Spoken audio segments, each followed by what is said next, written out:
kebangkitan Kundalini itu sifatnya lebih ke fisik, tidak ke spiritual.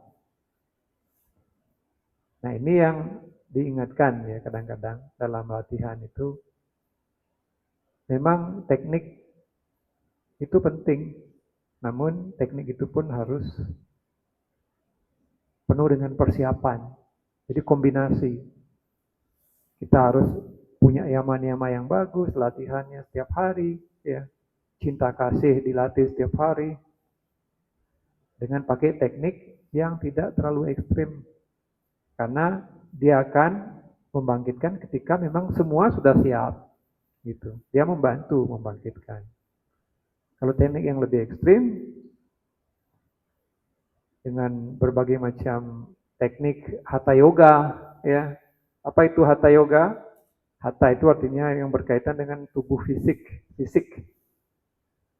Jadi teknik itu adalah teknik-teknik olah fisik yang bisa mempengaruhi Kundalini.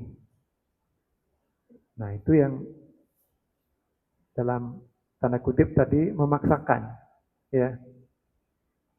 Dipaksa Kundalininya bangkit, dibuka cakra dan sebagainya dengan teknik-teknik fisik tertentu. Ada banda, mudra, berbagai macam pranayama yang ekstrim, ya. Padahal pikirannya belum mengikuti yama-yama, belum kejujuran, seperti tadi, belum cinta kasih. Bisa nggak Kundalini? Bisa, dipaksa soalnya. Namun hasilnya tidak matang. Pada akhirnya apa? Akhirnya tidak menuju ke tujuannya. Adapun satu pengalaman ini dan itu, dia akan menjadi semacam sementara, ya. Setelah itu ya orang bisa naik turun, ya bisa bosan, ya bisa jatuh, ya setelah Kundalini naik sementara mungkin bisa punya kekuatan gaib tertentu, tapi karena moralitas yaman-yamannya belum kuat, pikirannya nggak stabil, akhirnya banyak kesalahan, kekeliruan, banyak dosa dengan menggunakan kekuatan itu. Kekuatan itu pun juga turun nanti, ya, nggak akan selalu di situ. Ya, karena sesuatu yang dipaksa cepat naik, turunnya pun cepat juga. Ada memang cara yang begitu, itu berkaitan dengan hatha yoga, ya. Namun kita tidak mau seperti itu. Guru kita tidak mengajarkan seperti itu. Namun ada teknik-teknik yang membantu. Namun teknik itu akan berhasil jika diiringi dengan persiapan kita. Yama-yama kan udah diulang. Itu yang lebih penting sebenarnya. Kalau nggak siap, nggak akan tercapai tujuan itu, ya. Jadi yama-yama, sadhana 2 kali sehari, cinta kasih, pelayanan. Itu kombinasi, ya, dengan meditasi kita. Coba ya. Kemudian seorang guru membangkitkan, nah itu adalah berkah guru kripa. Jadi mungkin kita tidak tahu, ya, ada orang-orang yang punya karma luar biasa baiknya di zaman kehidupan kapan, ya, dulunya. Itu menjadi suatu alasan yang kita tidak pahami. Kok tiba-tiba orang dapat guru kripa, tahu-tahu bangkit Kundalini. Ada cerita-cerita itu di Anana Marga banyak, ya. Banyak margi-margi yang dapat guru kripa. Terutama di awal-awal, ya. Mereka kelahiran orang-orang besar, sebenarnya banyak, ya, di Anana Marga. Kalau baca cerita-cerita Baba. Jadi dengan sadhana mereka tidak bisa. Tapi ketika kontak dengan guru, ya banyak dari mereka tiba-tiba saja itu menjadi orang realisasinya tinggi. Sampai terakhir, sampai mereka, ya, tidak ada, ya. Jadi itu guru kripa. Nah, itu jarang, kita tidak perlu berharap itu, ya, tapi kadang-kadang itu terjadi. Ya. Jadi kita perlu fokus pada usaha kita. Ya, kalau ada guru kripa, ya itu kita syukuri, ya. Tapi kembali lagi, guru kripa tidak akan terjadi kalau kita tidak berbuat sesuatu yang sangat spesial. Makanya kita berusaha untuk perlu berbuat yang terbaik.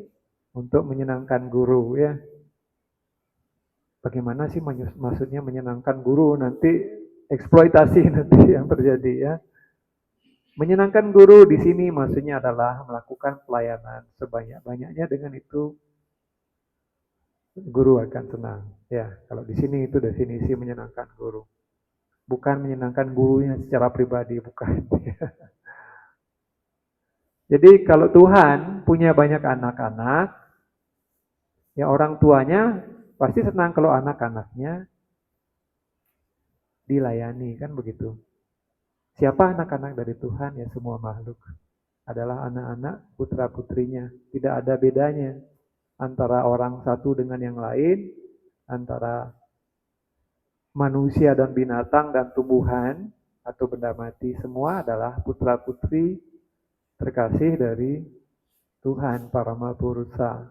Jadi kalau kita melayani anak-anaknya, tentu dia akan senang. Ya.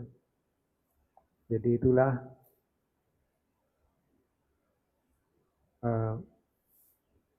yang menjadi alasan nanti ya guru kripa itu ya tentunya. Tapi kita tidak ingat lagi mungkin beberapa kehidupan yang dulu orang melakukan sesuatu, sekarang dapat guru kripa.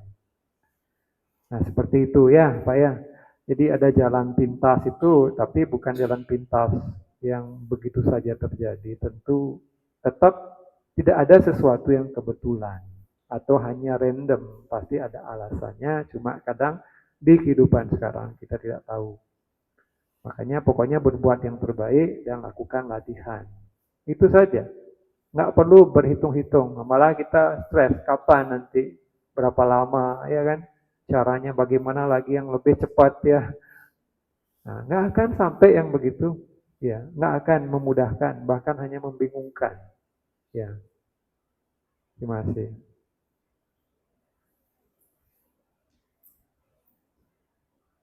Oke, udah 2 pertanyaan, ya kita batasi biasanya biar nggak terlalu lama ya. Kita lanjut lagi minggu depan. Namaskar.